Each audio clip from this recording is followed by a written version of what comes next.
Our Enemies in Blue, Police and Power in America by Kristian Williams. Chapter 6, Police Autonomy and Blue Power. The ongoing history of police anti-labor action seems at odds with the growth of militant police unions in the latter part of the 20th century. Nevertheless, the police have organized unions, and in many cases, their unions occupy a central place in the constellations of local political power. In addition to advocating improved wages and working conditions, prosecuting grievances, and obstructing or sometimes preventing discipline against individual officers, the unions also have a strong hand in setting public policy inside and outside their respective departments. Few changes in public safety or security policies can be made without the tacit approval of the police unions, and the officers' associations are routinely consulted on changes in the criminal code or in city policies that might indirectly affect police work. When controversies arise concerning the police, their actions, or their role in society, it often falls to the unions to detail the law and order perspective. The organization's agenda may then dominate the debate or even define its terms. This influence has been hard-won and always controversial. The police union's development between the end of the 19th century and today has been tightly braided with changes concerning standards of public morality, the shape of municipal government, race relations, and of course, class conflict. Embedded within every strand of this cord, exposed with every tangle and snare, lies a question about the nature of democracy and about the role of police power in a democratic society.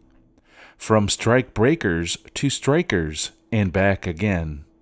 Beginning in the late 19th century, police in many cities belonged to social organizations called either Patrolmen's Benevolent Associations, PBAs, or Fraternal Orders of Police, FOPs.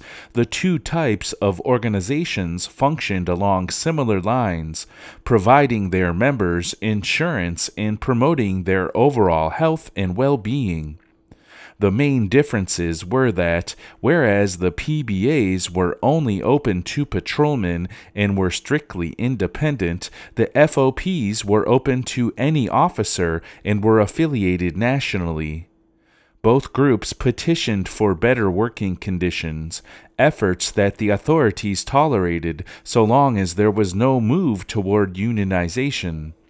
The rank and file crossed that line during World War I, when a steep rise in the cost of living pushed several organizations to apply for charters from the American Federation of Labor.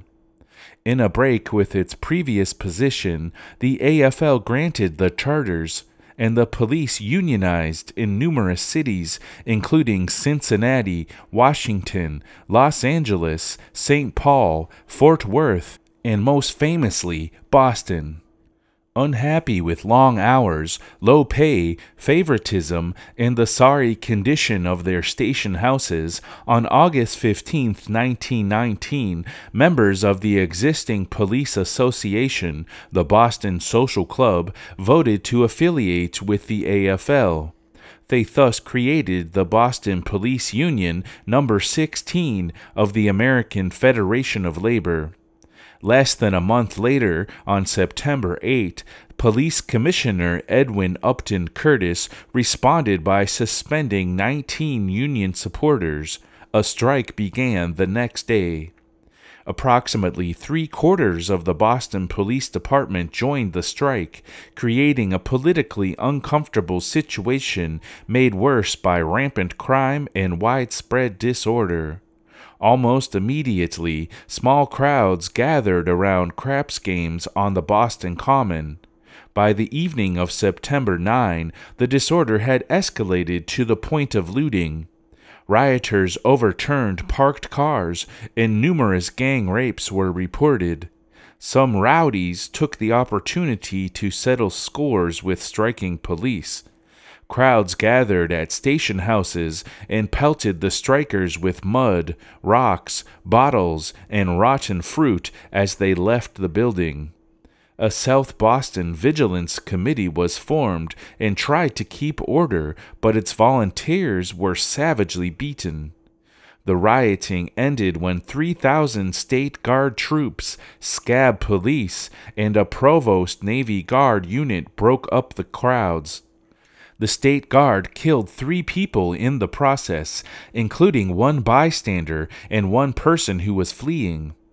A 4th was killed as the soldiers broke up the craps games on the common, and 2 more died when the militia attacked a group of boys trying to steal a manhole cover.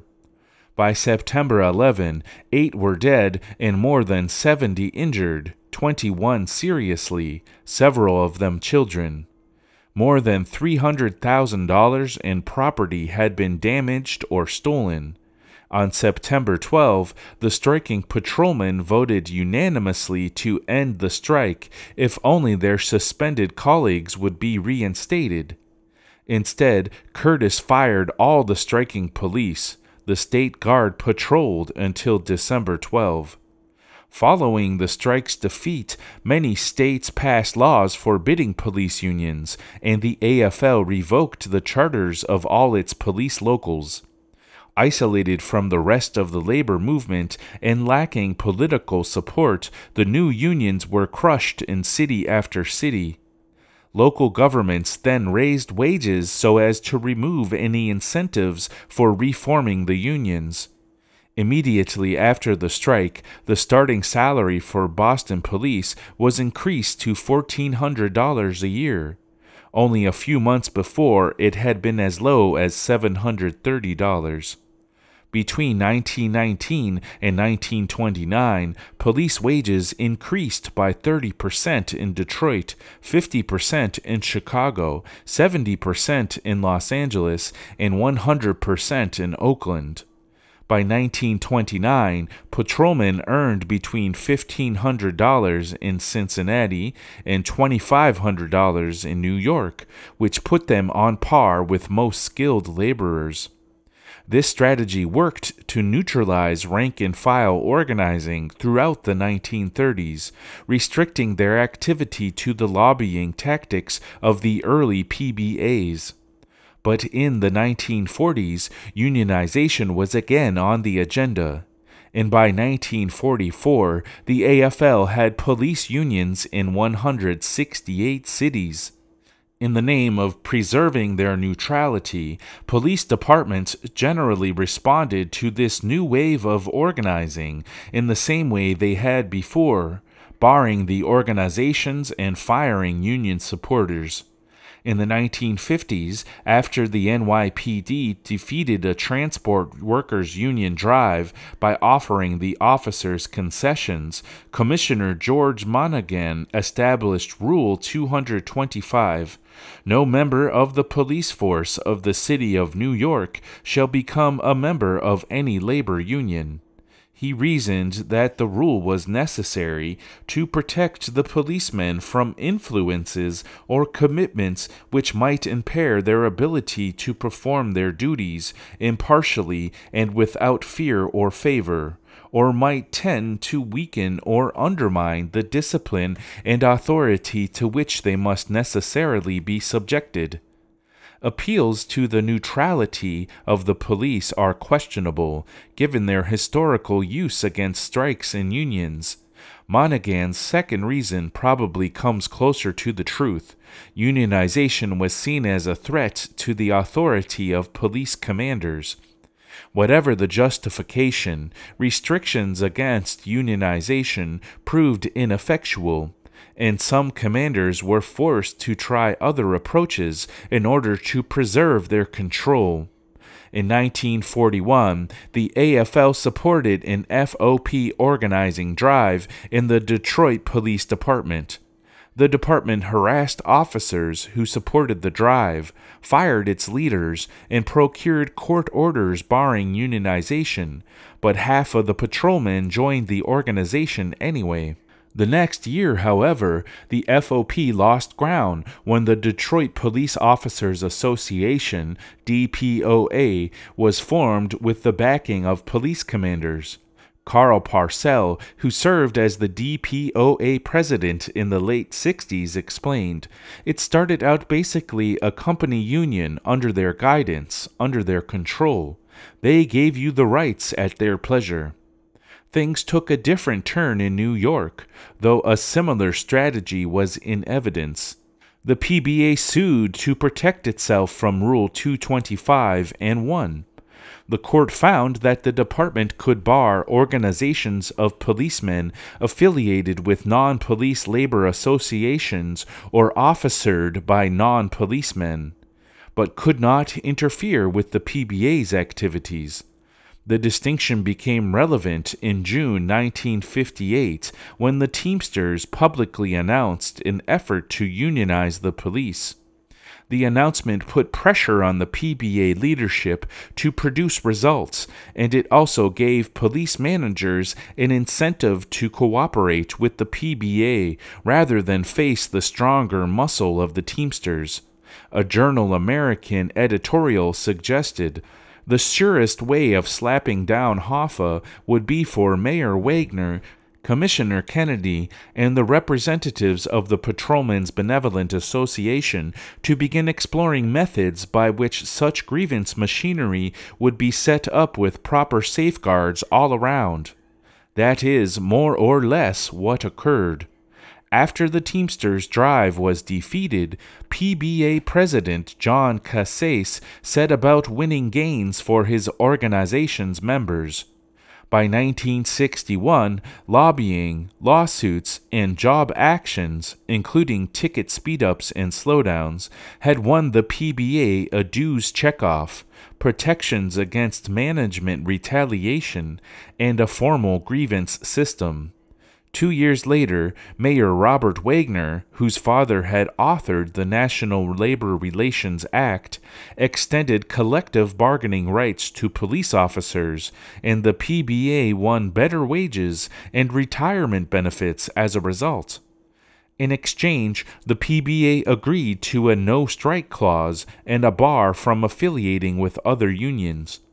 The leaders of the police associations, PBA and FOP alike, were only too glad to protect their positions from the competition of the Teamsters or American Federation of State, County, and Municipal Employees, AFSCME. But no strike provisions proved more difficult to enforce. The authorities learned this the hard way in 1967 when the Detroit police staged a sickout, nicknamed the Blue Flu. A year later, the Newark police did the same, and the Chicago cops threatened their own Blue Flu epidemic. In 1969, the Atlanta FOP organized Operation No Case, in which the police issued fewer tickets and overlooked minor offenses. The next year, Atlanta officers repeated the tactic without union approval, initiating a 10-week slowdown. The trend continued throughout the 70s, with strikes in Baltimore, Cleveland, Memphis, and New Orleans. When faced with a walkout or slowdown, the authorities usually decided that the pragmatic need to get the cops back to work trumped the city government's long-term interest in diminishing the rank-and-file's power. The Detroit sickout provides an interesting illustration of the forces at work in these conflicts. The action began on May 16, 1967, with a ticket slowdown. The police continued to pull over speeding motorists, thus technically enforcing the law, but they issued warnings rather than citations. Overnight, the number of traffic tickets dropped to 1/2 its previous level. Between May 16 and June 14, the number of tickets was down 66.9% compared to the previous 30 days and 71.5% relative to the same period a year before. It's estimated that the effort cost the city about $15,000 each day. On June 6, the DPOA escalated the conflict when its members voted to stop volunteering for overtime. The following week, police commanders responded to the disruption by suspending 61 officers. Then, on June 15, 323 cops called in sick. DPOA President Carl Parcell denied that the action constituted a strike, but said policemen for the first time are joining the labor movement. They are beginning to think and act like a trade union. The city filed a lawsuit against the DPOA, instituted emergency 12-hour shifts, and alerted the National Guard. The strike not only continued but grew. On June 17, 800 of the city's 2,700 officers were absent. Of these, 170 had been suspended, 459 were sick, and 15 cited family emergencies. As the conflict escalated, each side grew increasingly eager to find a resolution, and on June 20, a tentative agreement was reached. The next day, the police returned to work. The proposed agreement granted the DPOA changes in policy and discipline and established a grievance procedure, but it was not at all clear that the fight was over or which side would prevail. All non-economic issues were settled, but there was still the matter of wages, and the deal had to be approved by the city council. The tension persisted. Commanders had only a tenuous grasp on the loyalties of their subordinates. But then a funny thing happened, the Detroit riot of 1967. With the black community in open revolt, the cops, the city government, and local elites very quickly rediscovered their previous affinity. In bringing the labor dispute to a close, the specially appointed Detroit Police Dispute Panel noted, far more than the interests of the police officers themselves is involved. As has become obvious in recent months, the police force is the first line of defense against civil disorder. The cops got their raises. In contrast to the defeated strike of 1919, the labor skirmishes of the 60s and 70s solidified the positions of the police associations and had the somewhat paradoxical effect of buttressing the top-to-bottom unity of the departments. The unions asserted increasing levels of influence over departmental policy, and the police management used the unions to win rank-and-file cooperation. Such management-union partnerships reinforced the institution's cohesion, allowed disparate parts of the organization to develop a community of interests, and provided a means for settling disputes and resolving grievances. But they retained traditional taboos against autonomous rank-and-file action and meaningful expressions of solidarity with other labor organizations. Whereas the Boston strike had been ignominiously defeated, the Detroit strike was resolved in a way that strengthened both the department and the union. Clearly, a lot had changed during the intervening half-century. The relevant differences were not limited to shifts in policing and labor organizing, but also concerned the overall character and function of municipal government. The death of the machines.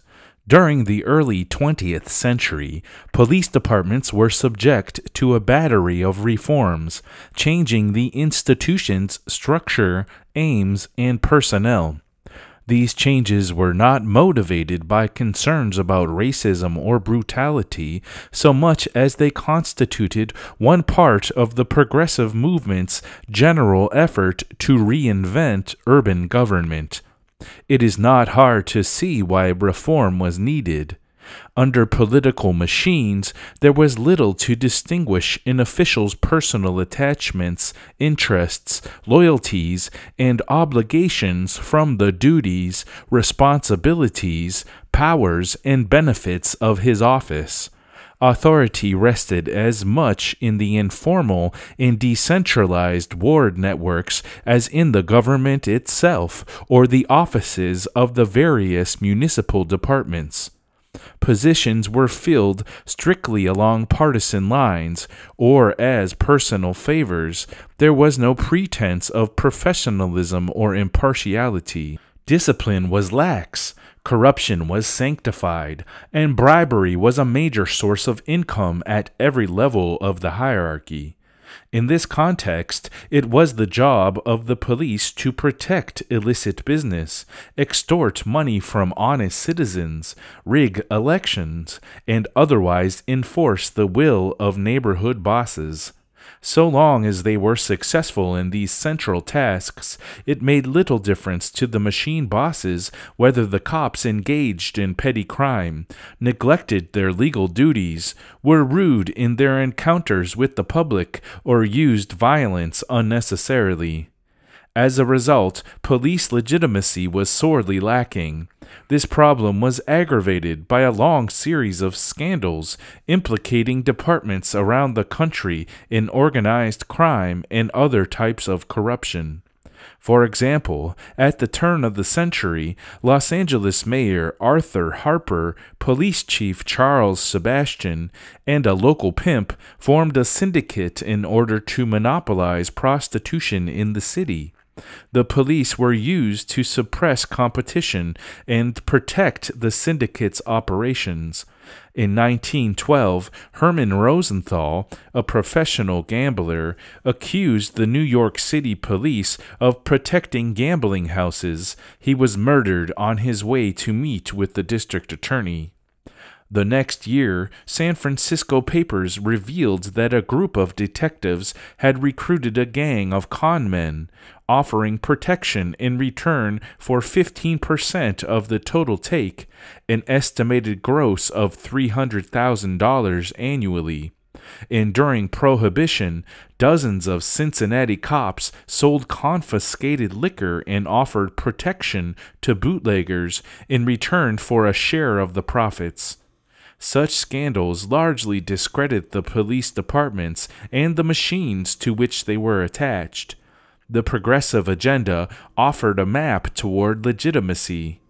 Seeking to replace the machine system, progressive reformers looked to business and the military for organizational models. Schools, for instance, were reorganized on a corporate model, whereas the police were structured along military lines. This military analogy provided a positive ideal of what the police could be: a disciplined, hierarchically organized force with the chief holding nearly absolute power. More specifically, the reformers offered 3 recommendations for change.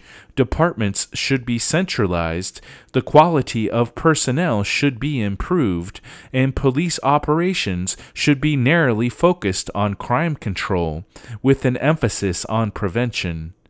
Toward these ends, police departments were divided, as far as possible, into specialized units with a streamlined chain of command and an articulated hierarchy.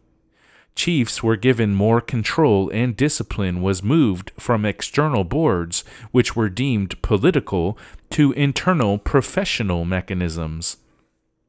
Civil service procedures were instituted, age and education requirements were established, and character checks and psychological exams were introduced. But the success of the progressive movement was uneven overall.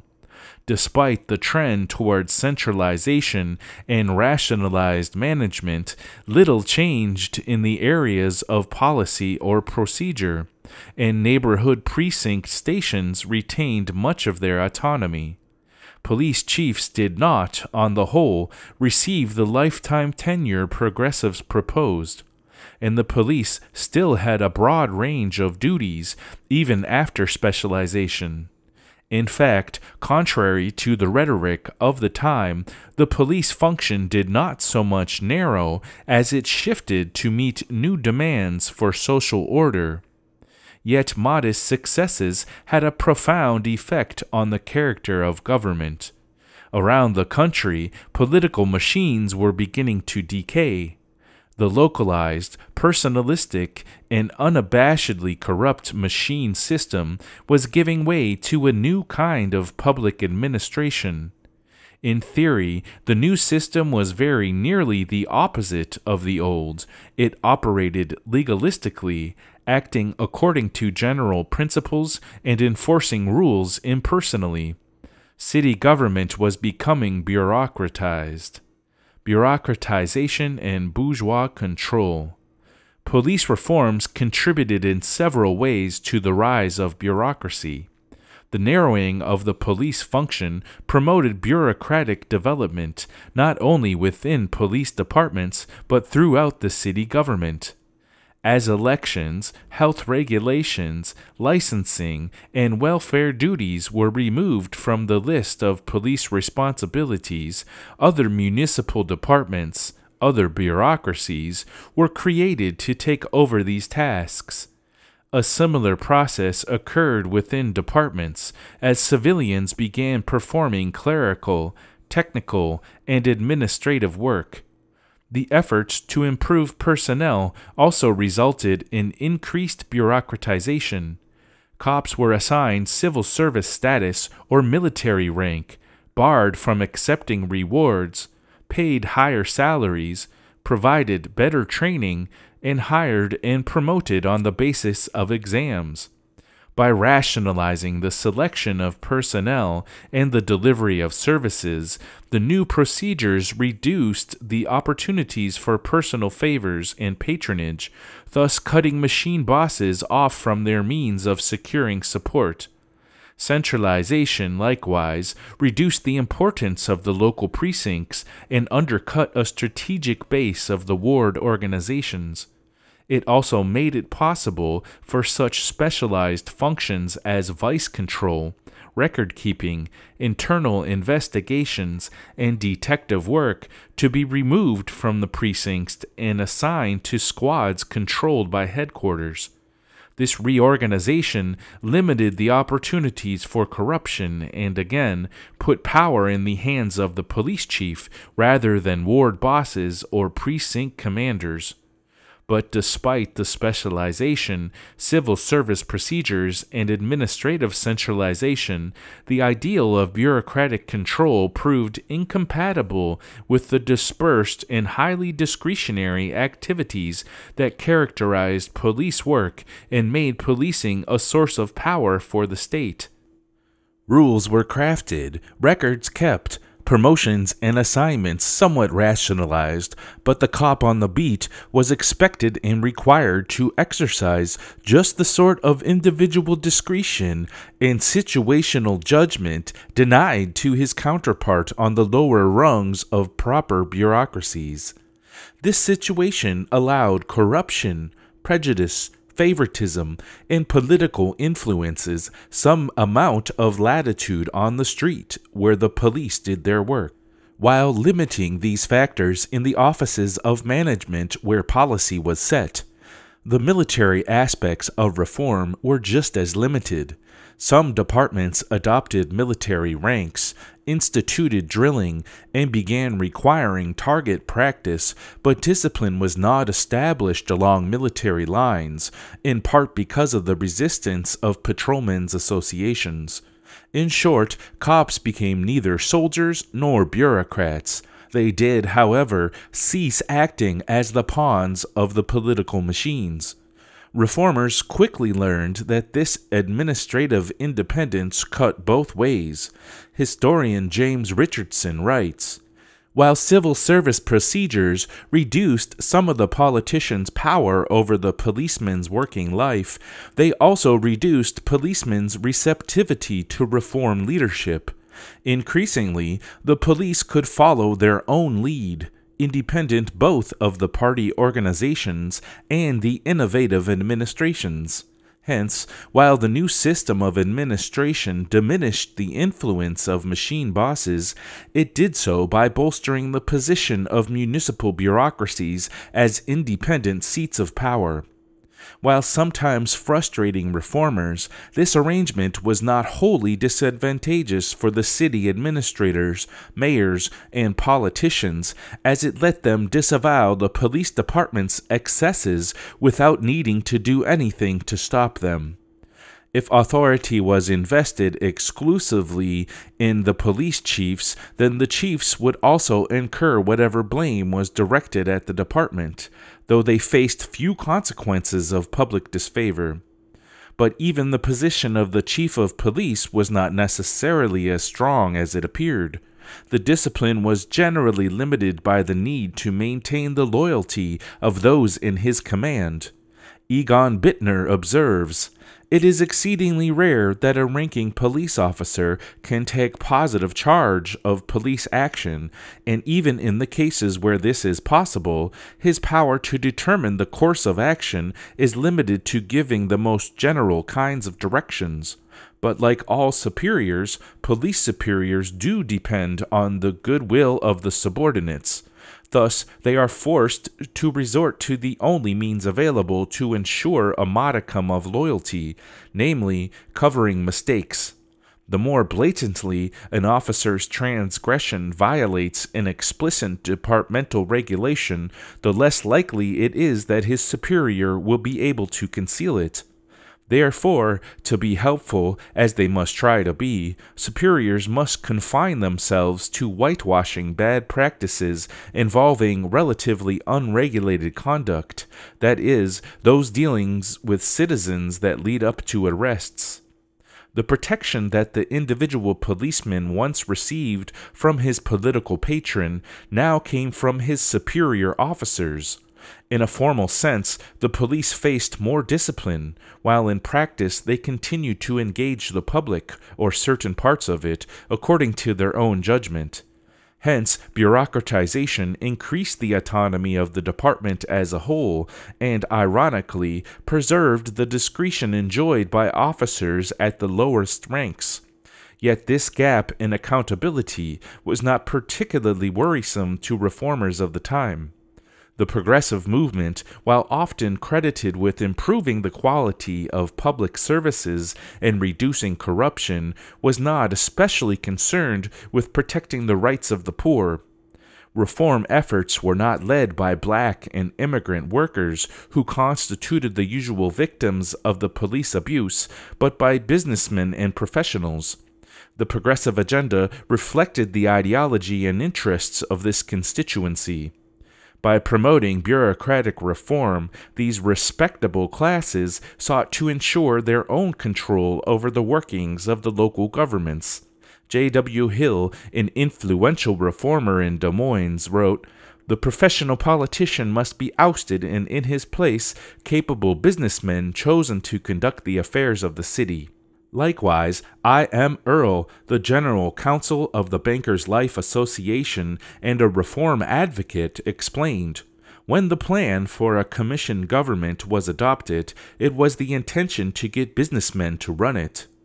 Put simply, the reformers hoped to break the machines and at the same time push working-class immigrants out of politics. Because immigrants generally lived together in distinct neighborhoods, they had been well placed to influence the ward-based machines. So progressive reforms replaced districted elections with citywide contests and strengthened the mayor's office to the detriment of the ward councilors. The reforms thus practically limited popular access to government. Meanwhile, other efforts were underway to restrict suffrage, assimilate immigrant children, and regulate the numbers of new immigrants. Progressive efforts encouraged legalistic administration and promoted transparency, but these gains were only really extended to the white, Protestant, native-born, English-speaking middle and upper classes. The transition then was from a populist gangsterism to an elitist republicanism. The progressive movement replaced machine politics with class rule. Edward C. Banfield and James Q. Wilson explain this transformation. The machine provided the politician with a base of influence deriving from its control of lower-income voters. As this base shrinks, he becomes more dependent on other sources of influence, especially newspapers, civic associates, labor unions, business groups, and churches. Non-political, read non-party lines of access to the city administration are substituted for political ones. Campaign funds come not from salary kickbacks and the sale of favors, but from rich men and from companies doing business with the city.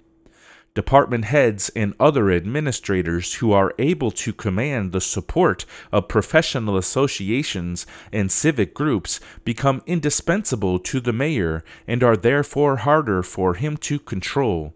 Whereas the spoils of office formerly went to the boys in the vote delivery wards in the form of jobs and favors, they now go in the form of urban renewal projects, street cleaning, and better police protection to public opinion-producing newspaper wards. The poor did not control or especially benefit from the political machines, but the machines required their participation and offered them something in return. The emerging bureaucracies of the progressive era, in contrast, were designed to limit their participation. The poor did not control these either, and the new system offered them terribly little. Machine rule was replaced with the more subtle power of the capitalist class. Where local government had been administered according to strictly material incentives, it was now guided by administrative norms and the formal rules of bureaucracy, backed with the moral standards and political ideology of the Protestant bourgeoisie. This victory was ironic in a sense, because progressive rhetoric centered on taking the police out of politics and conversely taking the politics out of policing. Though the reforms did grant police commanders a fresh independence from the demands of politicians, the idea of taking the politics out of policing was doomed at the outset, as ridiculous a notion as taking the politics out of government. As Robert Fogelson argues, far from being mere administrative bodies that enforced the law, kept the peace, and served the public, the police departments were policy-making agencies that helped to decide which laws were enforced, whose peace was kept, and which public was served. The police thereby exercised a great deal of influence over the process of mobility, the distribution of power, and the struggle for status in urban America. To put it bluntly, no institution which had so great an impact on the lives and livelihoods of so many citizens could have been separated from the political process, nor so long as the nation was committed to democracy and pluralism should it have been. None of the reform proposals, neither the schemes to centralize the police forces, upgrade their personnel, and narrow their function, nor the appeals to transform them along the lines of a military organization could have changed this situation. In effect, the city government was wrested from the grip of the political machines, and the police were removed from the control of the city government. But the business and professional classes exercised a high level of influence over both the city government and the police. The progressive era saw simultaneously an increase in state autonomy and the full rise of capitalist class hegemony. To understand this concurrence, we must recognize that hegemony is not synonymous with dictatorial rule. It is more subtle, more flexible, and therefore also more insidious and more resilient. It is characterized less by the direct issuing of orders than by the setting of agendas, the framing of debate, the articulation of standards, the valuation of alternatives, and the delineation of available options. It is through hegemony that the ruling class creates a bounded sphere of institutional autonomy. Without need of conspiracies or actual censorship, its ideological ascendancy determines in advance which issues will be raised, which debates will be aired, and ultimately whose interests will be considered and whose rights respected. Professionalization, a conspiracy against the laity. Despite the limitations of their actual reforms, the progressives' ideology prevailed, and a perspective that was both nativist and bureaucratic became the accepted view of newspapers, churches, commercial organizations, civic associations, universities, and other opinion makers. It also predictably found an audience among police administrators. A second wave of police reform originated from within law enforcement. More specifically, it was brought to policing by newcomers to the field. During the 1930s, depressed economic conditions made police work attractive to the large numbers of men seeking steady employment. Police departments became more selective, and the sudden influx of middle-class officers, many of whom shared the values of the progressive reformers, changed the character of the institution. This new breed of officer found their backgrounds and ideals in conflict with the lowly status of their jobs and the ideology of the departments. But thanks to the civil service procedures, they soon moved through the ranks and into command positions. The new police reformers retained progressive assumptions about the purpose of the police, the need for its leaders to be autonomous, and the nature of political legitimacy, but were motivated by their own immediate frustration with the low level of respect accorded the occupation. Despite the previous wave of reforms, the police had remained ineffective and often corrupt. Departments were badly managed, with little forward planning, poor supervision, and no rational division of labor. Though formal standards and bureaucratic civil service procedures did exist, the personnel were poorly trained and generally undisciplined. Faced with these conditions, the new breed sought to professionalize policing and thereby raise their social standing. Beginning in the late 1920s and early 1930s, they developed a model of professionalism that achieved prominence in police circles by mid-century. This model emphasized strict admission standards, extensive training, a high level of technical knowledge, and a devotion to service and a commitment to the public interest. By becoming a profession, the reasoning went, police could improve the quality of their work, raise their own status, and further insulate themselves from outside interference. The professional movement overlapped chronologically with the latter part of the progressive era, and the new reforms continued some of the efforts begun by the progressives. For example, they continued the project of reorganizing departments along functional lines and managed to close more precincts, extending the reliance on special squads and streamlining the hierarchy. While these changes did further diminish the influence of neighborhood bosses whose power was already in decline, they often just shifted corruption from the wards to the squads.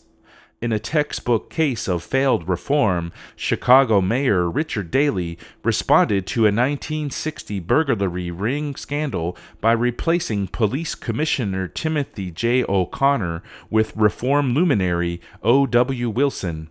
Wilson set about professionalizing the department, removing corrupt or incompetent commanders, instituting a system of promotions based on seniority and competitive exams, and closing 17 of the 38 district stations.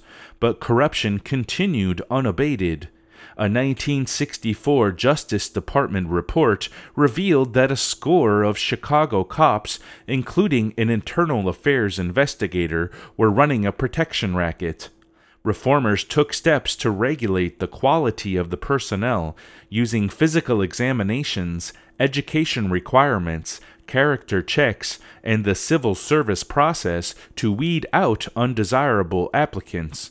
Whether these measures succeeded in improving the quality of recruits is another matter. Critics at the time denounced the professional ideology as elitists, and in many cities, the new requirements were used to prevent racial minorities from joining the force. The reformed commanders seemed to want to fill departments with recruits whose backgrounds and values resembled their own, but the practical consequences of these changes were not what their advocates had intended.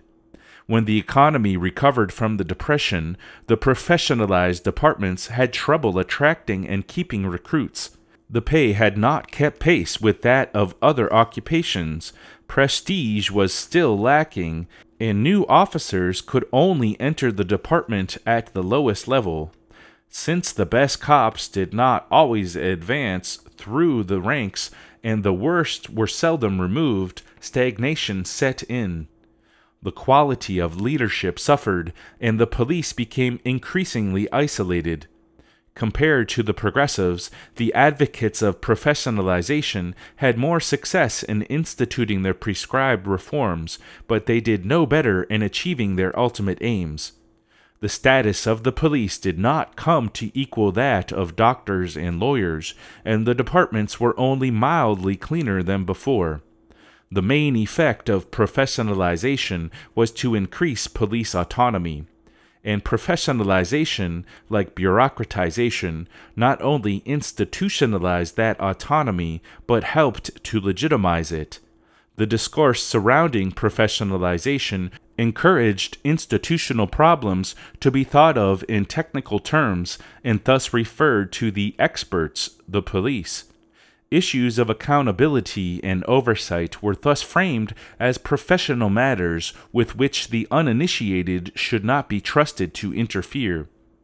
The move toward professionalization embodied both a continuation of and a reaction against the bureaucratization of policing. The advocates of professionalization, usually police administrators, envisioned their project as an extension of the bureaucratic reforms, with an increased emphasis on the quality of recruits and higher public esteem for the occupation.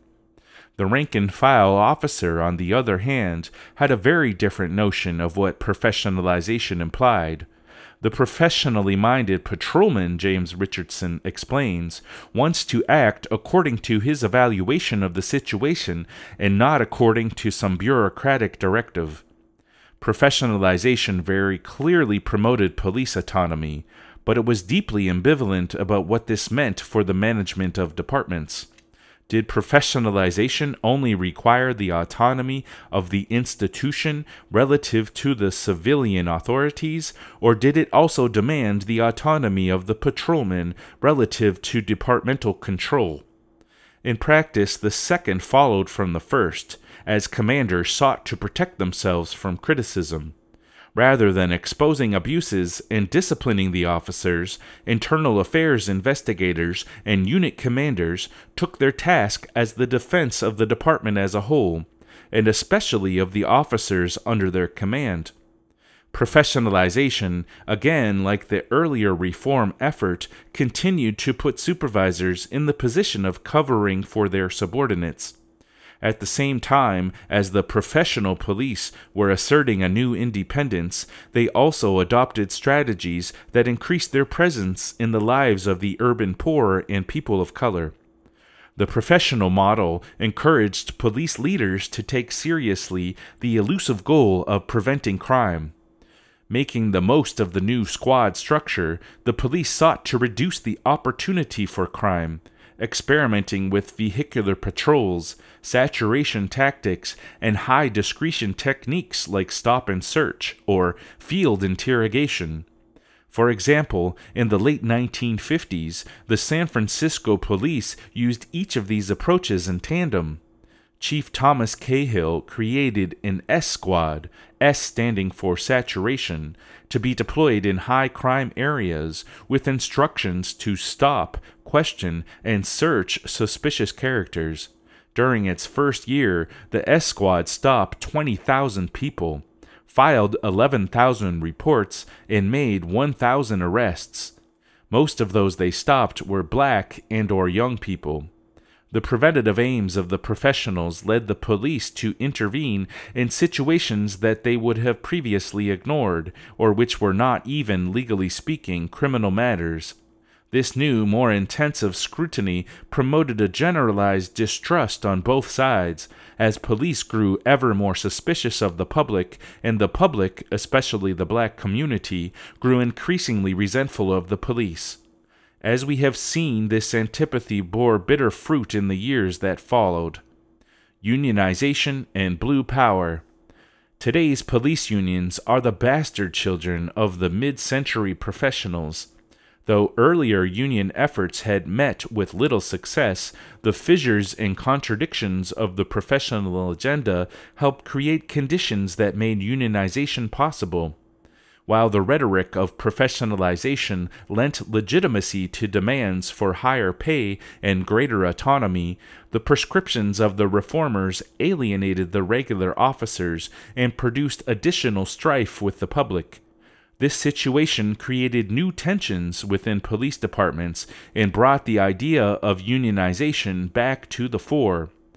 Though coming as a direct result of the attempts to professionalize policing, union organizing efforts were of a quite different character. The movement for police unions reflected a working-class labor perspective rather than a middle-class professional agenda, and found its support with the mass of patrol officers rather than with commanders. The International Association of Chiefs of Police recognized this difference as crucial and described unionization as sounding the death knell of professionalization. The influence of unionization has extended far beyond such basic matters as wages, working conditions, and grievances. Unionization, like the previous two waves of reform, had the general effect of increasing the institutional autonomy of the department and the autonomy of individual officers. But unionization took the latter as one of its principal aims, and for that matter sought to provide the lowest level officers collective power over the institution as a whole. As the police unions grew, they set about negotiating policy matters, including those governing patrols, deployment, and discipline. As Jerome Skolnick noted, the agenda quickly broadened to include questions of social policy, including which type of conduct should be criminal, societal attitudes toward protest, the procedural rights of defendants, and the sufficiency of resources allocated to the enforcement of the criminal law. These efforts represented what sociologist Rodney Stark recognized as a phenomenon new to American society: the emergence of the police as a self-conscious, organized, and militant political constituency, bidding for far-reaching political power in their own right. The police also returned to open electioneering, like in the machine days, but with a difference.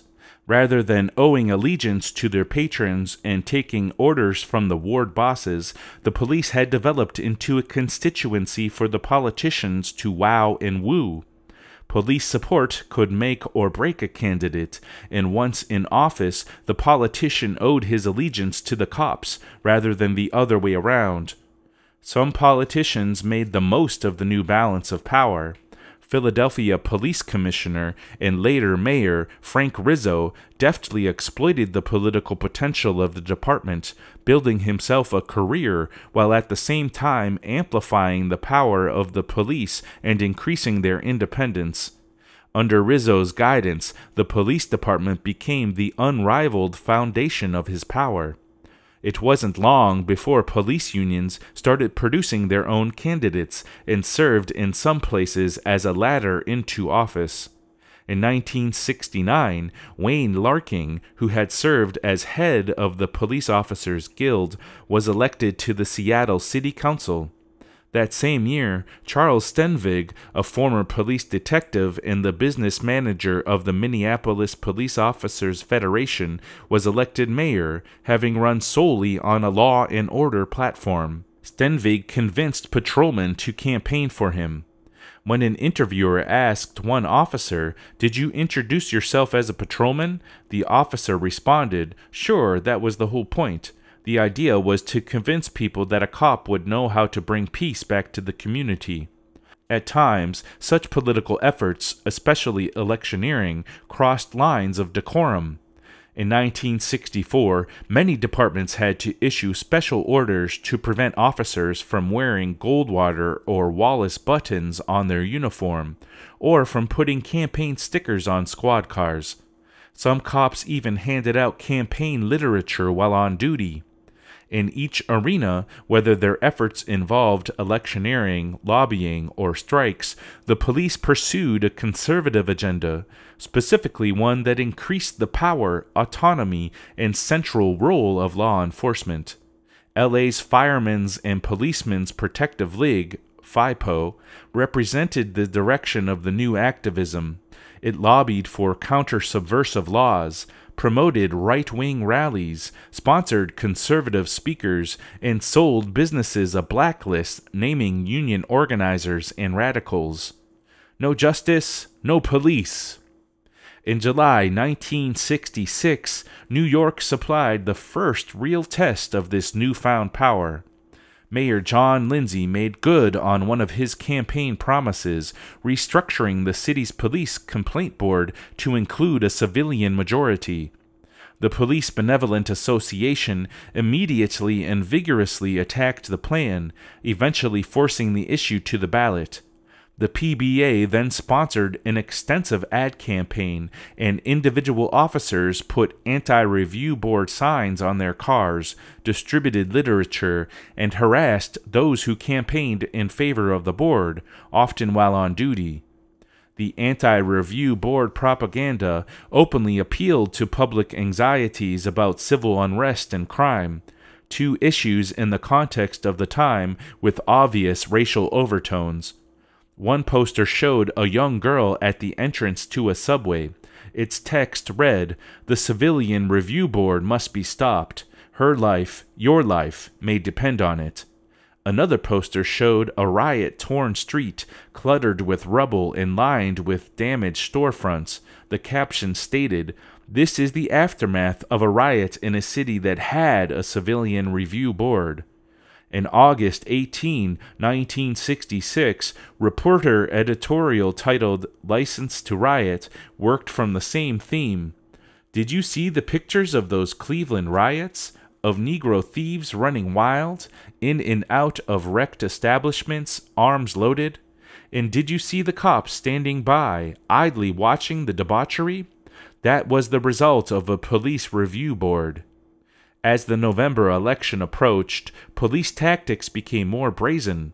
The PBA and their supporters packed a meeting about the review board, chaired by Councilman Theodore S. Weiss. Former FBI agent William Turner described the scene. Thousands of off-duty policemen in uniforms with service revolvers strapped on and wearing PBA buttons, the buttons were later removed at the request of the police commissioner, tightly ringed City Hall and packed its corridors. Many carried signs with such slogans as "What about civil rights for cops?" and "Don't let the Reds frame the police." Adding to the spectacle were dozens of American Nazis and John Birch Society members toting American flags and shouting encouragement to the police. The New York Review Board was defeated by a 2-to-1 margin, 1,313,161 to 765,468. Elsewhere during the same period, similar battles were fought more quietly, with police associations convincing city councils or mayors to refuse proposals for review boards, sometimes even dismantling existing boards. Such was the story in Los Angeles, Denver, Cincinnati, Seattle, Detroit, Newark, San Diego, Hartford, Baltimore, San Francisco, and Philadelphia. But it is worth noting that the police were not univocal in their opposition to civilian review. In many cases, associations of black officers openly favored the review proposals. In New York, when one such group, the Guardians, released a statement expressing their support of the mayor's proposal, a PBA spokesman protested. They put their color before their duties and their oath as policemen. It seems that the PBA saw its own political agenda as defining the scope and content of police duty. This view was given a fuller expression in August 1968 when PBA President John Cassace issued his own orders concerning police behavior during demonstrations. Cassace instructed PBA members, if a superior tells a man to ignore a violation of the law, the policeman will take action notwithstanding that order. When the PBA finally published its full guidelines, they turned out to be more bark than bite, as they mostly just paraphrased existing laws and policies, but the episode demonstrated something of the PBA's aims. In particular, it suggested an emerging system of dual power within police agencies, with commanders and union leaders sometimes sharing and sometimes competing for control. This situation was a natural outgrowth of earlier struggles for departmental autonomy, like that against the Civilian Review Board. In the course of these conflicts, the political ambitions of police became more aggressive. They not only sought to insulate themselves from all outside control, but also wanted to exercise control over other areas of the government and public policy. Henry Wise, the lawyer for the Patrolmen's Benevolent Association, was very optimistic about the organization's potential. We could elect governors, or at least knock 'em off. I've told them, the police, if you get out and organize, you could become one of the strongest political units in the Commonwealth. By the end of the 1960s, the trajectory of these developments was clear, and elites started to worry.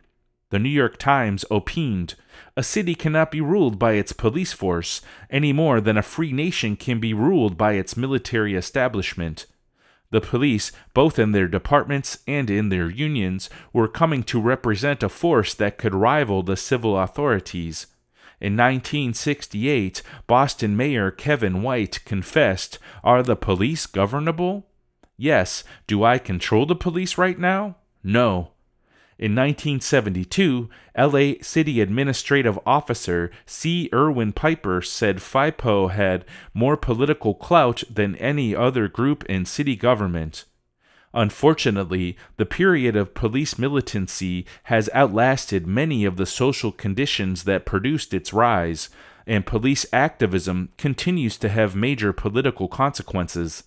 In 1992, when New York Mayor David Dinkins proposed a civilian review committee, the PBA mounted a protest cum riot, which Acting Commissioner Raymond Kelly described as unruly, mean-spirited, and perhaps criminal. According to Kelly's report, 10,000 off-duty cops took over the steps of City Hall, blocked traffic on the Brooklyn Bridge, damaged property, and assaulted passerby. The response of the on-duty officers was lethargic at best. Several officers, including one captain and 2 sergeants, failed to hold police lines, and a uniformed officer, Michael P. Abitibile, waved protesters through the police barricades while shouting racial slurs. Police Chief David W. Scott later said, "I'm disappointed in the fact that police officers would violate the law." The demonstration carried obvious racial overtones. Signs read, "Dinkins, we know your true color, yellow-bellied." And "Dear Mayor, have you hugged a drug dealer today?" T-shirts urged, "Dinkins must go." Demonstrators chanted, "The mayor's on crack," and "No justice, no police." Kelly's reports suggest that the demonstration was self-defeating, as the inability of the on-duty personnel assigned to police the demonstration has raised serious questions about the department's willingness and ability to police itself. I would actually say that it answered those questions, but the demonstration had greater practical consequences, helping to launch the candidacy of Rudolph Giuliani. Giuliani, who spoke at the rally, was elected mayor following Dinkins and immediately set about expanding police power. In retrospect, the September 16 rally has all the flavor of a municipal-level coup. Police activism, especially in the guise of union activity, remains somewhat perplexing. The historical development is clear enough, but politically it is troublesome, especially for the left. The whole issue presents a nest of paradoxes. The police have unionized and gone on strike, but continue in their role as strikebreakers. They have pitted themselves against their bosses in the government, but represent a threat to democracy rather than an expression of it. They have resisted authority for the sake of authoritarian aims, have broken laws in the name of law and order, and have demanded rights that they consistently deny to others. This situation is sometimes thought to create a bind for those who both support the rights of workers and demand that the police be accountable to the community.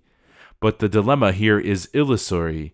The ethical demands of solidarity are with the oppressed and against the police. Working people cannot afford to extend solidarity to the police, and we cannot let the reactionary goals of police unions restrain us in our attacks on injustice. Confusion in this matter represents a set of related misconceptions. These can be resolved by clearly examining the class status of the police and the nature of their organizations. Wage slaves and overseers. The class position of the police is complex and even contradictory. Individual officers may consider themselves working class for any of a variety of reasons.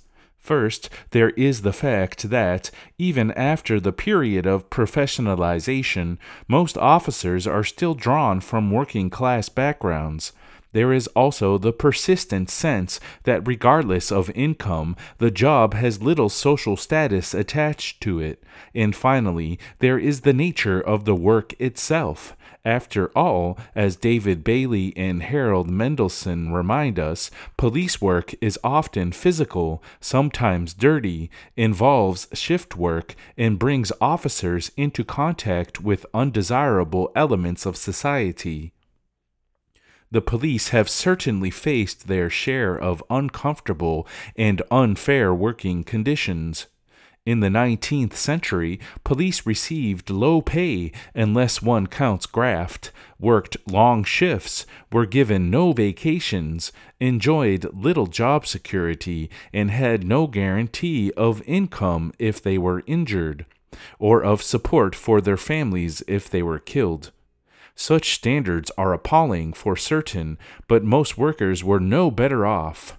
In the 20th century, the pressures of bureaucratization and professionalization were often resented by the officers at the lowest levels. Bureaucratization increased discipline, eliminated political patronage and protection, and supplied rule-bound prescriptions for police action. Professionalization represented, from the perspective of the old-school cops, an unnecessary intrusion of elitist organizational goals at the expense of a traditional hard-nosed approach. Both reform movements created structural tensions within the police departments that later motivated the drive toward unionization. But the proletarian aspects of policing are only half the equation. Though individually they receive just a meager portion of capitalism's benefits, the police represent both the interests and the power of the ruling class. Like managers, police control those who do the work, and they actively maintain the conditions that allow for profitable exploitation. The police thus occupy a dual position as workers and overseers, but this is not a fatal contradiction. A worker can be made to discern his own interests apart from the interests of the working class as a whole. Such is the nature of the so-called middle class, which is really a section of the working class bought off by the capitalists to act on their behalf and manage their affairs. Class status, as economist Harry Braverman argues, is determined neither by income nor by ownership, but by power relations. Since the authority and expertise of the middle ranks in the capitalist corporation represent an unavoidable delegation of responsibility, the position of such functionaries may best be judged by their relation to the power and wealth that commands them from above, and to the mass of labor beneath them, which they in turn help to control, command, and organize. The peculiar distinction of this middle stratum is that its members share in both the power and rewards of the upper classes and in the alienation of the workers they control. This basic fact requires elites to treat police differently than other workers, seeking through ideology and material incentives to separate them from the mass of workers, and the labor movement especially, tying the interests of the police to those of capitalism and the state.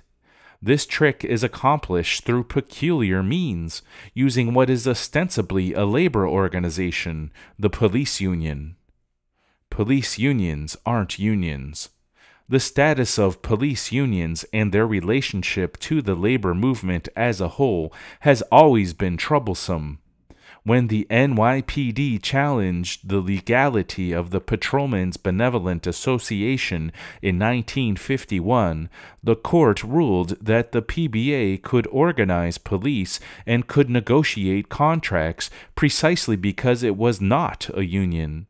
According to the court, the police could join associations like the PBA and FOP, but not any organization that had either non-police leadership or affiliation with non-police unions.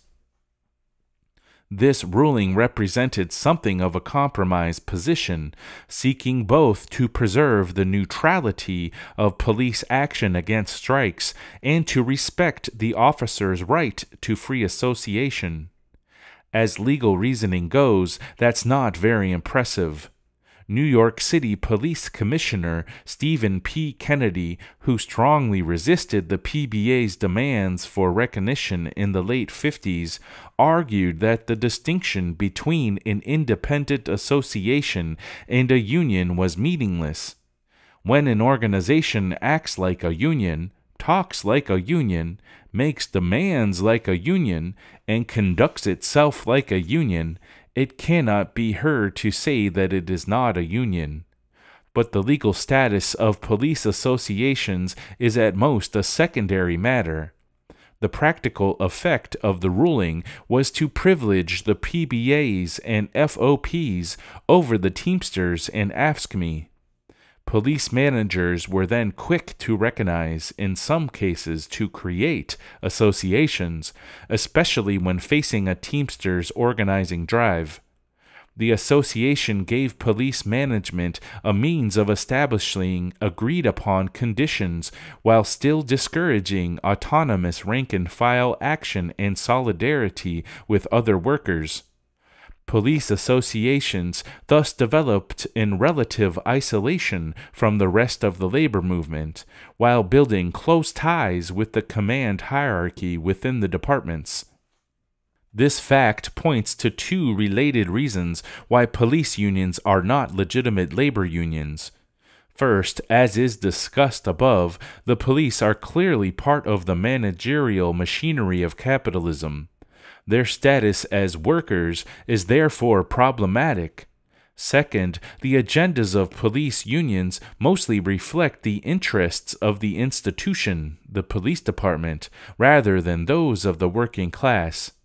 When the PBA organized in New York, collective bargaining rights were traded for no-strike agreements and a bar from affiliating with other unions. During the same period, police unions around the country were defecting from AFSCME to form police-only locals. Almost 20 years later, in 1970, the NYPBA took this dissociation further than the law required, moving to break parity with other city employees, including firefighters, corrections deputies, and sanitation workers.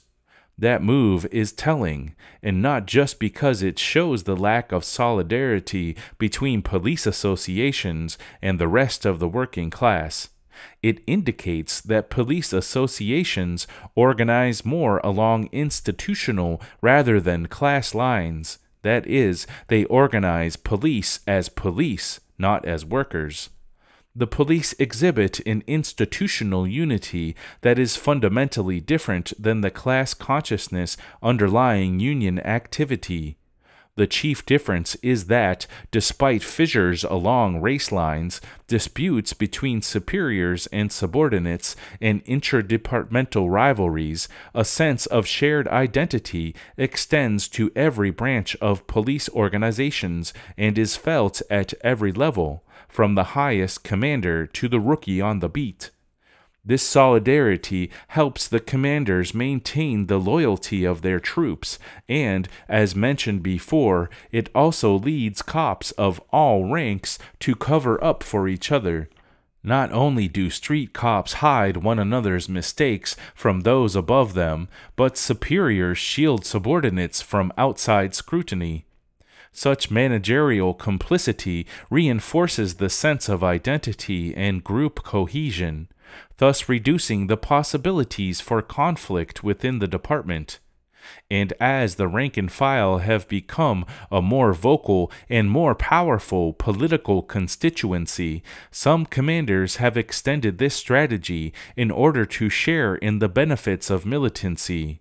A savvy commander can secure the loyalty of his troops by participating in their revolt, providing himself with the platform for leadership and at the same time retaining a militant force prepared to back him up in clashes with civil authorities. Police unions exercise influence over departments in ways other unions can only envy. However, apart from localized, usually individual grievances, the officers and their managers share interests, perspectives, and a sense of identity. In the end, their institutional identification is superior to their class consciousness. To a very large extent, police departments achieve internal peace by subsuming the interests of both workers and managers to those of the institution. Even economic issues like wages and hours become common ground for cops and their bosses. Both want increases in department budgets. The officers, of course, enjoy a higher standard of living as a result, and police administrators can look forward to more funding, larger departments, better morale, and an easier time attracting recruits. For this reason, some scholars describe police contract negotiations as exercises in collusive bargaining. Margaret Levi explains, as the literature on private labor unions so often illustrates, collective bargaining often serves as a device of social control. It channels conflict and sets its terms. But collusive bargaining goes one step further. It enables management and labor negotiators to cooperate actively with each other. In order to convince their constituency of their motives, the bargaining teams fight publicly, but privately they compromise. By engaging in collusive bargaining, city leaders gain credibility with the public for being tough, gain some assurance of relatively uninterrupted service delivery, and regain some power to make programmatic innovations. Of course, in return, they must grant some of the union's demands. Union leaders, meanwhile, put on a similar act for the benefit of their constituency. As a result, they are able to deliver gains to the union members and retain their positions of influence, all without the risks of genuine conflict. As an example of this collusive approach, Levi cites the relationship between the Fraternal Order of Police and Atlanta Police Chief John Inman. The chief found the FOP was sympathetic enough to his policies to become a much-needed ally, and the FOP discovered it could gain promotions and respect. However, this alliance also contributed to the racism of the police labor organization. In this way, antagonisms between labor and management become secondary to their common institutional aims. As both press to increase the power, resources, and autonomy of the institution, they form a community of interests, an alliance against the meddling of city officials or the competing demands of other government agencies. Such an alliance bears the markings of a corporatist arrangement, defined by Colin Crouch and Ronald Dorr as an institutional pattern which involves an explicit or implicit bargain or recurring bargaining between some organ of government and private interest groups, including those promoting ideal interests, causes. One element in the bargaining being that the groups receive certain institutionalized or ad hoc benefits in return for guarantees by the group's representatives that their members will behave in certain ways considered to be in the public interest. They go on to cite both historical and recent examples. The doctors and lawyers of medieval England, as well as the civil engineers and all the other professional groups which got their charters in the 19th century, were granted monopoly privileges, the right to decide who should and who should not be allowed to sell certain kinds of services, in exchange for promises to make sure that the professional standards of those who did sell those services, their skills and their morals, were what the public had a right to expect. More modern forms, this time the granting by the state of an ad hoc concession rather than an institutionalized privilege, include, for instance, the bargains sometimes struck in the 1960s and 1970s in Britain between the British rail management, the railway unions, and the government. More state funds for railway modernization, provided that the unions would agree to get their members to accept productivity improvements and changes in the work practice. Corporatist arrangements in policing have taken both the medieval and the modern forms that Crouch and Dorr describe.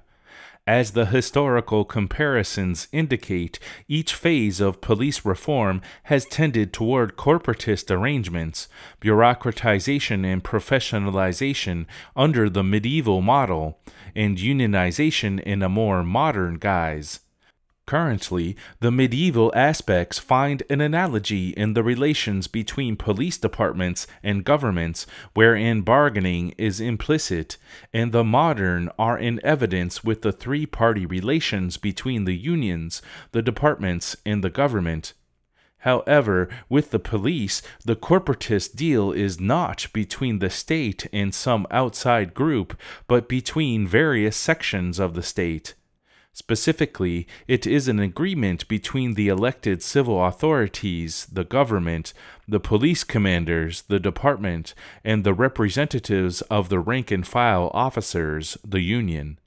This alignment between workers and management is not unique to police-labor relations, but a common feature of many public or semi-public institutions.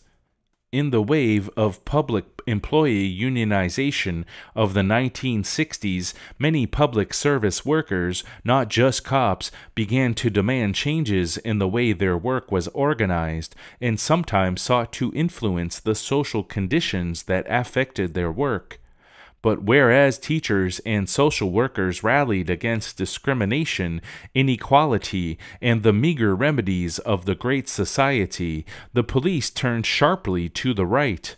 For example, a major demand of the 1967 Chicago social workers' strike was the provision of additional services for clients.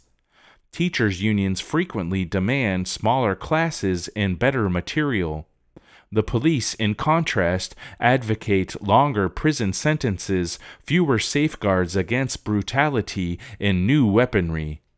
In each case, the workers seek to make common cause with their clients, but the clientele of the various agencies are quite different. Smaller classes benefit both teachers and students. Additional social services are good for the people who receive them and for those who provide them. However, such provisions likely inconvenience taxpayers, other portions of the government who compete for the funds, and the business and government elites who feel they can surely find better uses for the money and have little sympathy for the plight of public school students and the poor. In the case of the police, these relationships are exactly reversed. The police defend the interests of elites, and it is the poor who are burdened. Thus, the social function of policing provides a permanent basis for the conservative orientation of police unions. In turn, police associations provide a stronghold for the most reactionary aspects of the profession, elements that the command hierarchy is often at pains to disavow. When the police command cannot, for legal or political reasons, resist demands for civilian oversight, for more diversity in the department, or for redress in particular cases, the union can defend the departmental status quo. Historically, most police associations barred black members, and police in Detroit and St. Louis threatened strikes to keep African Americans off the force. Police departments accommodated the racist officers in various ways, sometimes by refusing to hire black people, in other cases by keeping black officers out of uniform, restricting them to black neighborhoods, or barring them from arresting white people. As recently as 1995, a group of black LAPD officers sued the Police Protective League for its role in preserving discrimination on the force, describing the union as a bastion of white supremacy. Police unions are also on hand to defend individual officers whose misbehavior becomes embarrassing to the department and who therefore cannot be protected by their supervisors. For instance, in 1981, when 2 Portland officers were fired for leaving dead possums on the doorsteps of black-owned businesses, the Portland Police Association organized a march of 850 supporters demanding that they be reinstated. The case went to arbitration, and the officers returned to work. Almost 30 years later, in 2009, Officer Chris Humphreys was suspended after firing a less lethal shotgun at close range and hitting a 12-year-old black girl. The PPA again mobilized their supporters to demand he be reinstated. 600 people, mostly off-duty cops, marched on City Hall carrying signs reading, "I am Chris Humphreys." He was returned to desk duty and later exonerated by the chief of police. The police union represents an extreme of autonomy, protecting officers of the lowest rank from authority both inside and outside the department. This has the effect of distributing some kinds of power toward the bottom of the formal hierarchy. The careful tension between departmental policy and officer autonomy has its benefits for both the commanders and the line officers. Though police regulations do notoriously little to actually control officer conduct, they do provide a layer of plausible deniability between commanders and the routine activities of their troops. That is, the rules help to insulate commanders from responsibility for misconduct, while at the same time police unions defend the rank and file from meaningful discipline.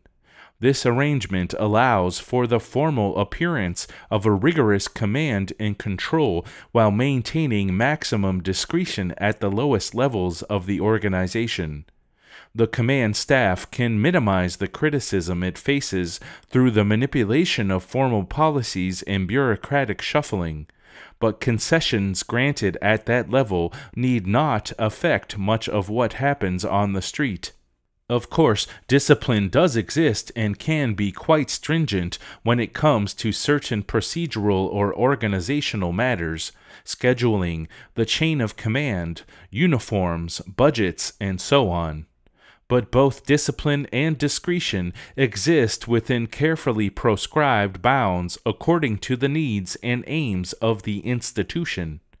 Discipline fails and discretion is preserved in those areas where it is most convenient for the department that it be so. That is, when the police come into contact with the public. The public cares very little about whether cops are issued light blue or dark blue shirts, whether they stand at attention during roll call, whether they work 8 or 10-hour shifts, are dispatched in pairs or alone, etc. But these are just the sort of matters over which management exercises the most control. Those elements with which the public is especially concerned, when and how force is used, how the police deal with a noisy but peaceful drunk, the basis on which people are treated with suspicion, these are left to the individual officer's discretion. Here is a convenient rule of thumb. Police will be disciplined when their behavior threatens to smooth operation of the institution. But there is a corollary to this. To the degree that officers collectively control the department, discipline will be weaker, as elites will have to bargain for access to the institution's power. That is one effect of police unionization. Police labor action reminds local governments that they have created for themselves a rival to their own power. Unlike private sector strikes, which threaten the boss's ability to make a profit, public worker strikes threaten the local government's ability to provide services, or in the case of the police, to rule.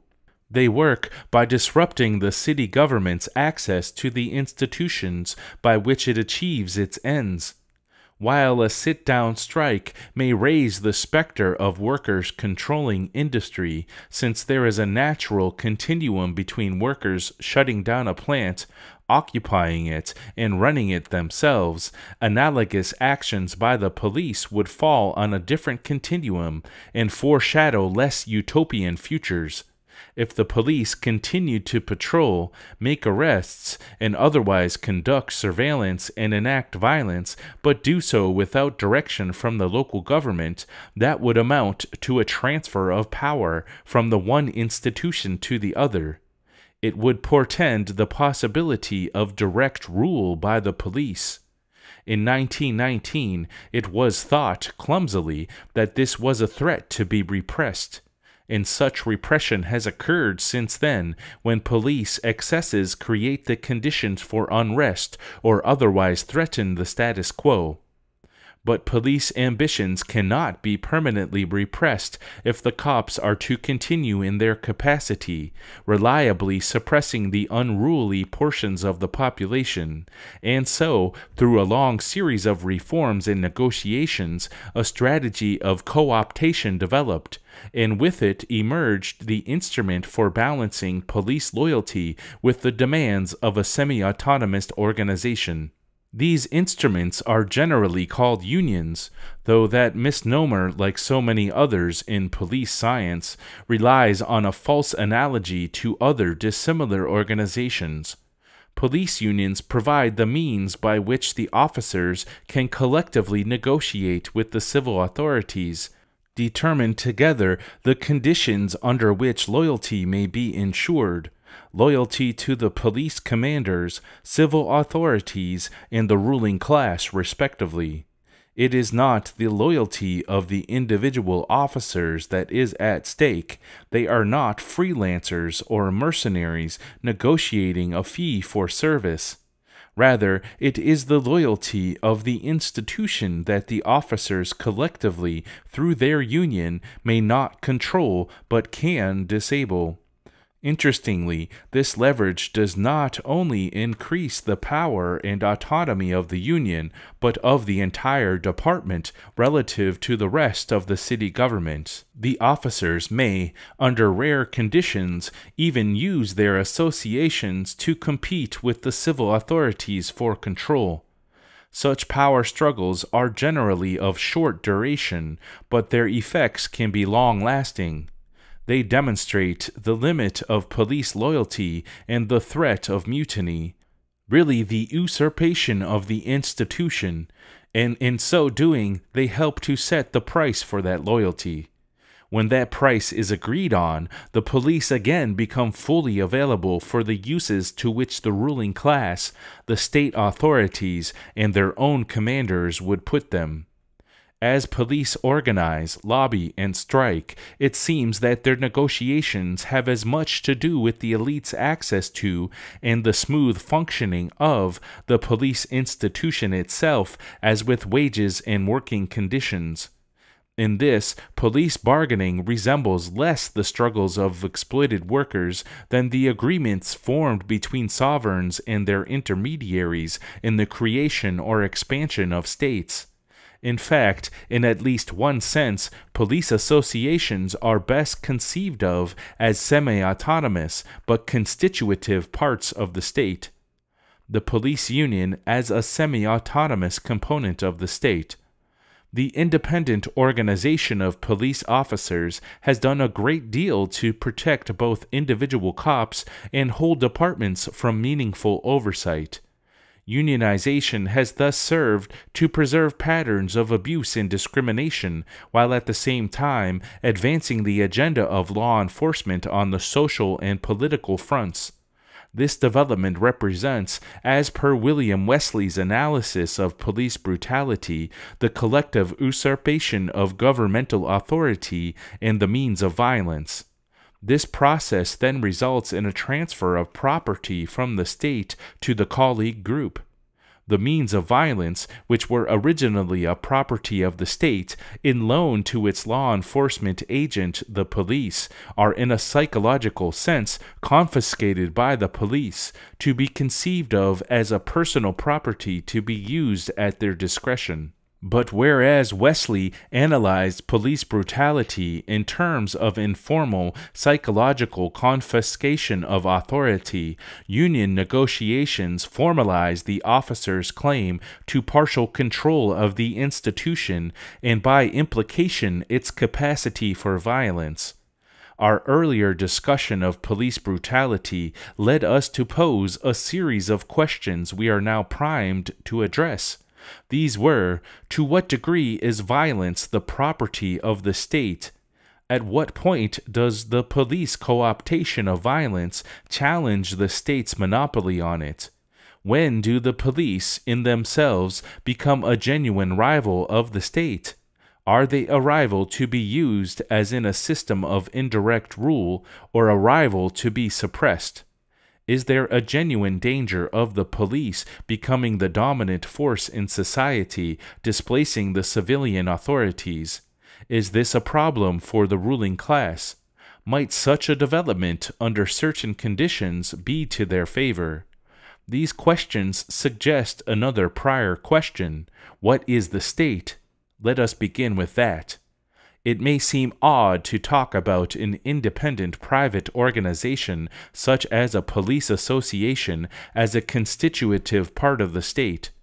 The tendency is to think of the state as a monolithic institution claiming an exclusive right to the use of force. But this conception of state power is overly simple, both in terms of the state's actual operation and in terms of its historical development. Martin J. Smith defines the state as a set of institutions which provide the parameters for political conflict between various interests of the use of resources and the direction of public policy. The state is not a unitary organization, but rather a complex network with components termed the welfare state, the police state, etc., and with extensions identified as the military-industrial complex, the prison-industrial complex, and so on. As the state becomes increasingly differentiated and its power ever more diffuse, its precise edges become difficult to define and the public-private distinction grows hazy. What has sometimes been hailed as a postmodern end to state sovereignty is in reality the modern state reaching maturity, drawing in additional elements, incorporating new sources of influence and legitimacy, and adjusting the balance of power accordingly. Organizations and power networks win influence over the state according to their ability to aid or impede its operation, or to contribute to the aims of other institutional actors. Sometimes this influence will be established through sharp conflict and the decisive victory of one faction over another. More usually, however, it will be settled through a process of negotiation and bargaining. The latter is generally preferable, not only because it carries fewer costs than all-out battle, but also because by sharing power, the various interests can oftentimes increase the power that is there to be shared. Within these networks, Clayton Szczyk writes, power is not simply wielded instrumentally by the autonomous state over social actors, or conversely by dominant social groups over a neutral or powerless state. Rather, power is to some extent created within these networks. It arises out of a relationship of dependence between state and social actors. Each actor provides something that the other cannot obtain on its own, and the power or autonomy of each is hence increased by the relationship. In the case of police officers, police administrators, police departments, and police unions, this dynamic is at work simultaneously on several levels. Individual officers share in the authority of the department, while the department maintains its power through the concerted efforts of its individual members. By joining together in independent associations, the member officers can effectively shape the policies and operations of the department, and can sometimes influence the policies and priorities of the government more broadly. When police unions and administrators make common cause, they can pressure the civil authorities to increase the power, resources, and independence of the department, because, to a certain extent, the civil authorities are always dependent on the cooperation of the police to defend their power and enforce their will. Meanwhile, as the departments become more prominent as institutions, the share of power controlled by administrators and the unions increases proportionately, and the department finds itself well placed to form alliances with other government agencies and sometimes private enterprises, enhancing the bargaining power of each.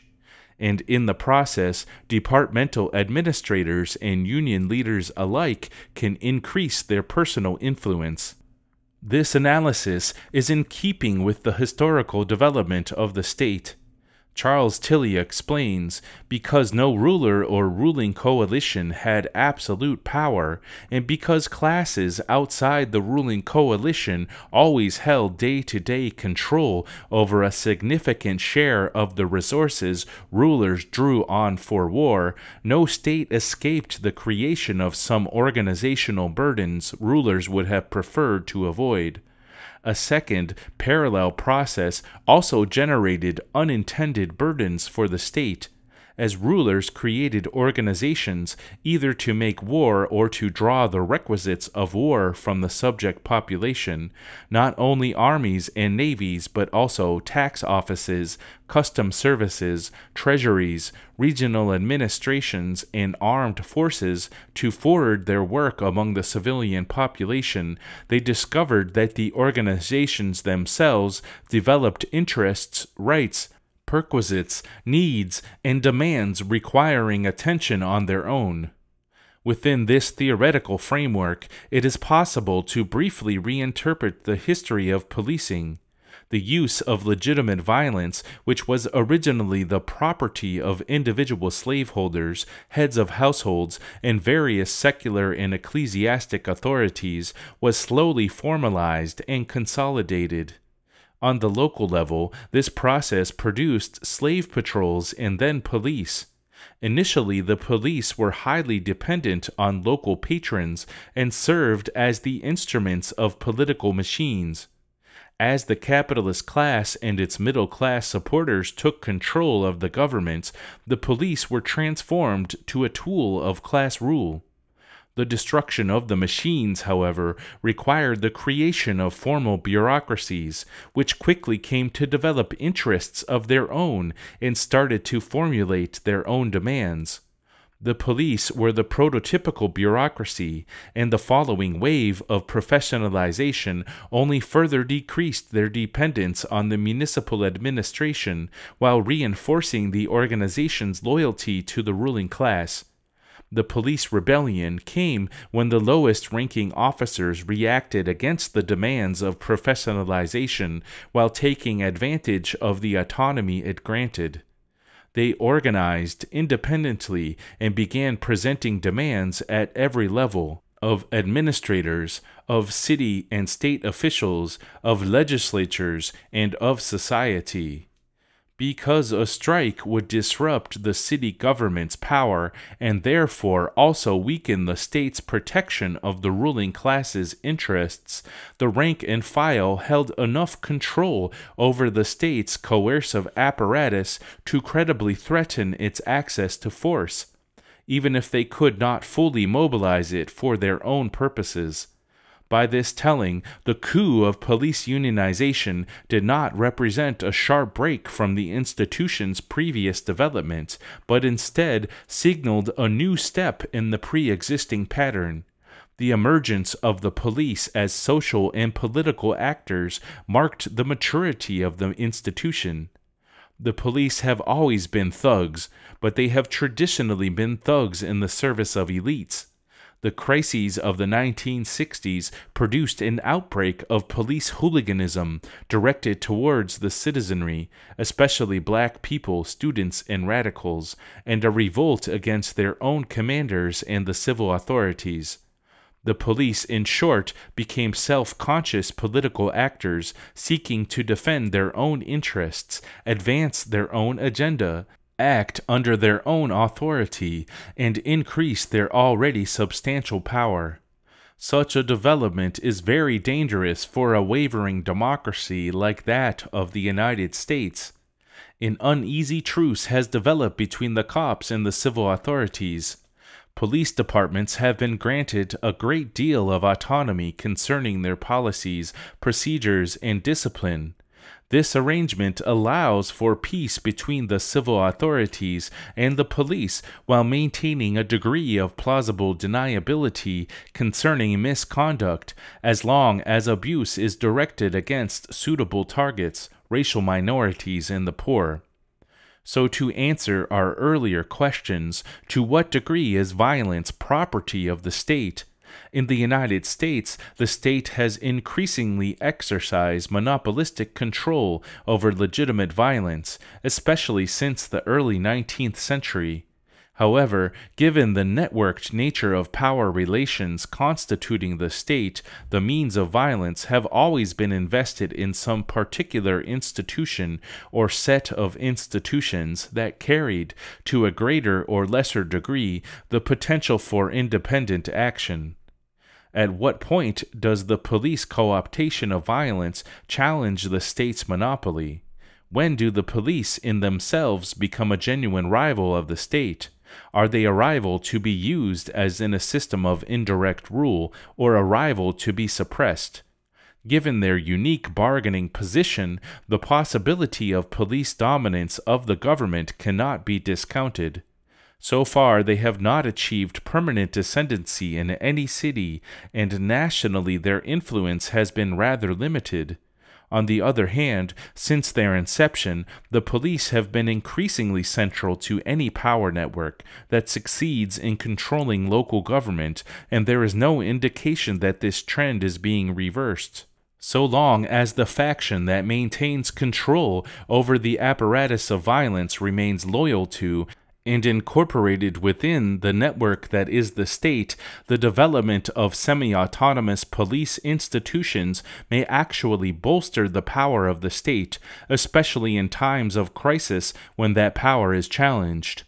Under these conditions, though it may require shifting power and resources to the criminal legal system at the expense of other state enterprises, the police may in part, because of their high level of independent organization, be effectively used by the dominant group. But if the police mutiny for either material or ideological reasons, or if they begin to make demands that the government cannot accommodate, police control of institutional resources may threaten the power of civil authorities. Under such conditions, the civil authorities will feel compelled to break the police unions for the sake of preserving their own position. Is there a genuine danger of the police becoming the dominant force in society, displacing the civilian authorities? A simple armed revolt would invite intervention at the state or federal level and would surely fail. But it is conceivable that the police could seize control of a local government if they proceeded with a combination of electoral and bully boy tactics on the Rizzo and Giuliani model. For the police to seize control nationally, they would either need to be networked on that level to a greater extent than they are presently, or else gain the assistance of some other institution, e.g. the military. Is this a problem for the ruling class? Might it, under certain conditions, be to their favor? Logically speaking, it is possible that police rule would favor the ruling class. Capitalists may feel that the cops are more willing or able to defend their interests than are the civilian authorities. Such may especially be the case if the authorities are so divided as to threaten regime collapse, while the police retain the unity necessary to take control and keep order. The significance of the 1967 riots for the Detroit police strike is precisely this. The state is more tolerant of some rivals than others, more willing to accept some challenges to its powers than others, and more ready to bargain with its long-term allies than to face defeat at the hands of immediate antagonists. As rebellions go, a police rebellion is particularly likely to gain the support of elites. For though police autonomy diminishes the power of the courts, civil government, and the rule of law vis-à-vis the police, it tends on the whole to preserve the inequalities extant in the status quo, including the inequalities inherent in these other institutions. Of course, a full-force police state may make economic demands that prove inconvenient for business, and would almost certainly hinder the fully autonomous operation of industry. But under certain conditions, especially those of social crisis, the ruling class may prefer the stability of police or military rule, with all its accompanying constraints, to the possibility of facing extinction in the course of revolution. It was just such considerations that led the middle and upper classes to support Franco in Spain and Pinochet in Chile. More likely, however, is a soft coup by which the police gradually gain a dominant position within the local government, though never becoming the only voice. The police could then form the center and base for a new kind of machine, building the necessary alliances with other social actors, but keeping the power in the station house rather than in the wards. Formerly representative structures could remain in place while the police used their power to squash dissent, engineer campaigns, and shape policies, making the most of their practical monopoly on organized violence. This scenario would seem the natural ideal of blue power, and while it may prove compatible to the needs of capitalism, it is an obvious threat to democracy. The police have been transformed from a wholly dependent tool of the political machines to an independent source of power. I noted in an earlier chapter that the development of modern police forces marked an unprecedented incursion on the part of the state into the lives of the citizenry, and signified, in retrospect, a clear step toward totalitarianism. As the police institution has evolved, it has become a major source of power, not only for the state, but within the state. This achievement represents another step in the same direction. As the institutions of violence become more autonomous, they isolate themselves from democratic control. That is bad enough, surely, but as these same institutions gain influence over policy and social priorities, they inhibit the representative aspects of other parts of government. Blue power reduces the possibility of democracy. While the police were undergoing their metamorphosis from instrument of the machines to bureaucratic apparatus of class rule to independent political force, they were simultaneously challenging democracy in other ways and expanding their social influence in some surprising directions. The task of the police in preserving race and class hierarchies made them experts in suppressing dissent, and police departments quickly developed specializations in this regard.